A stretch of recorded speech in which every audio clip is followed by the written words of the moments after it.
Chapter 18, Junior Scandals. Many of my classmates knew I was Mexican, and those who did not found out when I participated in Junior Scandals, an annual event sponsored by the junior class. Marvin Bell, our junior class president, who sat next to me in Miss Kellogg's class, asked me to be part of it that year. "Frankie, how about doing something for Junior Scandals?" he said enthusiastically as he walked into class. "What is it?" I asked. "Okay, class, let's get settled," Miss Kellogg said, directing her attention to Marvin and me. "Here, read this," he whispered. He handed me a copy of The Breeze, the school newspaper, and pointed to the article on the front page. I glanced at the article. It read, "Junior Scandals slated for March showing." I folded it and placed it underneath my desk. At the end of class, Marvin again insisted. "You gotta help our class, man. Don't chicken out." He gave me a slight shove and added, "I'm counting on you." I read the article during study hall. Attention, student body. 10th anniversary. This year's Junior Scandals will be presented Friday, March 4th, beginning at 8 o'clock p.m. in the boys' gym. Pantomimes, dancing, singing the familiar chorus line, and a boys' fashion show will be a few of the acts. Marvin Bell, junior class president, will preside over the scandals as master of ceremonies. Be sure to not miss this year's presentation of Junior Scandals, as this will be the finest scandals ever presented. I looked up the word scandal in my dictionary. I did not like the sound of it. "Why would our class want to put on a shameful show?" I asked Marvin the next day after class. "It's not shameful," he said. "It's entertaining." "Like what?" I asked. "Didn't you read the article? Some of the guys were dressing up as girls and modeling," he said, laughing. "You could join them."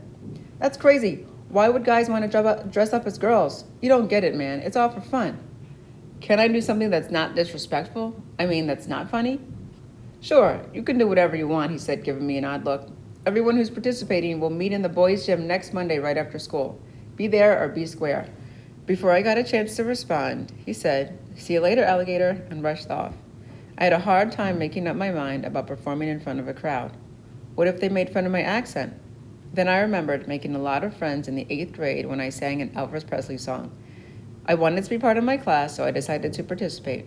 Trampita offered to help me clean the gas company on Fridays so that I could finish work in time to make the performance at 8 o'clock. Now I had to think of a skit. I did not have much time. By early Sunday evening, I was still struggling for an idea. I asked Roberto to help me. "Why don't you do Elvis Presley like in El Camino?" he asked. Just as Roberto and said Elvis Presley, Papa walked in. He had been cutting wood for Bonetti on a power saw in the shed. "Who's Elvis?" he asked, dusting off his pants. "I never heard of him." "He's an American singer." "Que Elvis ni que Elvis. Jorge Negrete," he said sharply, stating his preference for the Mexican star. He turned on the radio and searched for Mexican station. Mi Tierra by Pedro Infante came on. As a child, I loved listening to him and Jorge Negrete. Papa and Roberto often whistled their songs when we worked in the fields. Suddenly, a strange and strong emotion took over me. I felt homesick. Roberto must have read my mind because he said, "Why don't you sing a Mexican song?" I was thinking the same thing. What song should I sing? Cielito Lindo, Roberto said. "You've always liked that song." "That's it," I said. "I know it by heart and I don't have to worry about my accent." Papa's eyes watered. He smiled and lowered the volume on the radio. All three of us sat at the kitchen table in silence and listened to the music. On Monday after school, I headed for the gym. Many of my classmates were already there checking in. Marvin announced that Mr. Ward Kincaid, my counselor, and Mr. Wesley Hodges, my PE coach, would be supervising the performance, and Bobby C. Winters and Glenna Burns were coordinating the event. "Okay, you guys, break up into groups according to your skits and tell us what your skit is going to be," Bobby Sue shouted. Her high-pitched voice echoed throughout the gym.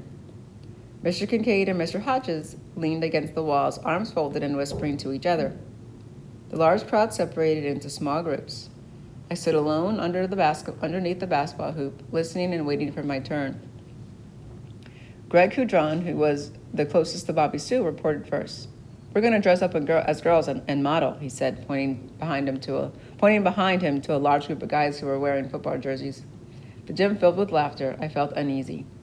Once the noise faded, Judy Trankler, one of the most popular girls in our class, stepped forward and introduced her skit. "We're the chorus line," she said, pushing her hair back with her right hand. The 9 girls in her group kicked up their right leg in unison. The boys whistled. When I saw Mr. Kincaid and Mr. Hodges laughing, I laughed too. The different groups and individuals continued to report on their skits one by one. George Harshbarger and his trio were the last two. George played the banjo, and Jim Hodges and Roger Brown played the guitar. I seen them perform at several school dances. Go ahead, Frankie, George said. No, you go next, I responded, feeling tense. Thanks, he said. Jim and Roger followed behind him, strumming their guitars. We're going to sing a few folk songs, he said, picking up his banjo. Like the Kingston Trio, someone yelled out from the back of the crowd. Exactly, George responded. You're next, Frankie, Bobby Sue said. I stepped forward, took a deep breath, and said, I'm going to sing Cielito Lindo, a Mexican song. I glanced at Mr. Kincaid. He nodded and applauded. I heard a few cheers from the crowd. I felt more at ease. Good job. It's going to be the best junior scandals ever, Bobby Sue said. Tell your friends to buy tickets. They're on sale now in the student activities room. The price is 75 cents for students and $1 for adults. What are you going to do for music? George asked as we headed out of the gym. I haven't figured that out yet, he said. Or I said. Did you play the guitar? No, I wish I did. Maybe I can play for you, he said. Would you? I exclaimed. Do you know Cielito Lindo? I asked. No, but I can come up with chords if you sing it. He said. We went into the cafeteria and sat at an empty table. I hummed it while George listened carefully, trying to follow me. We went over it until he could play it all the way through. He gave me some hints on how to protect my voice, and before we left, we agreed to meet a few times after school to practice together. The school gym was packed the night of the event. A makeshift stage was set up in the south end of the basketball court, closest to the boys' locker room, where we dressed and waited to perform. The girls got ready in their locker room, located on the north end. Tension and excitement filled the air. Some boy buzzed around the locker room like sleepless flies, banging on the metal lockers and walls. Others shadowboxed.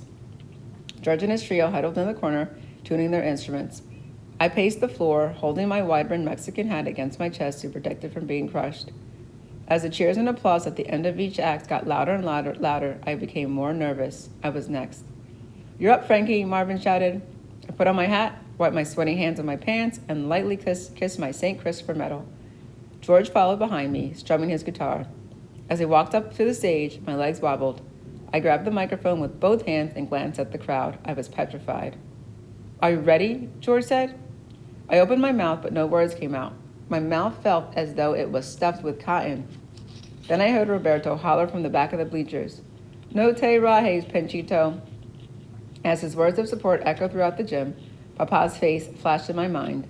I slowly released the microphone, took a deep breath, tilted my hat, and said, okay, I'm ready. The words to Cielito Lindo flowed like a stream. Halfway through the song, several people in the audience sang along to the refrain, I canta y no lores. At the end, they cheered and applauded. George and I bowed and left. Marvin then went to the microphone and asked all of the participants to join him on stage.